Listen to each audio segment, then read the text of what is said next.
To begin, take a soft, warm brown matte eyeshadow. Use this as your transition shade on a primed eyelid. Take a fluffy blending brush like this one from Blank Canvas Cosmetics and start blending it back and forth across the lid. Now going with a deeper brown shade, keeping this a lot closer and tighter to the lid, and start swirling around in circular motions. Now take a dark plum or burgundy shade and start to pat this on the lid with a flat eyeshadow brush until you're happy with the intensity. Then take a blending brush, a clean blending brush with no additional colour, and start to soften out the edges.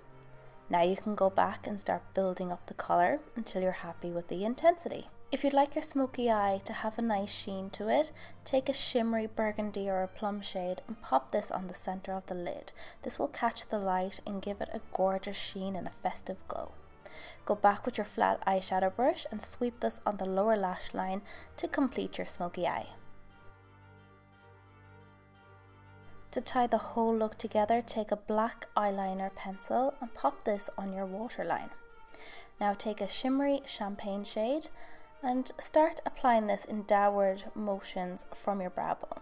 I like to take my finger and just run through it so the colour is not too intense, as this is an extremely pigmented eyeshadow palette. Don't forget to go back and blend out the edges to make sure there's no harsh lines.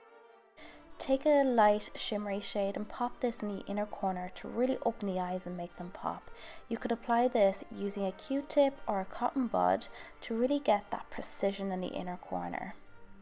Then you can finish off with mascara or lashes and your look is complete.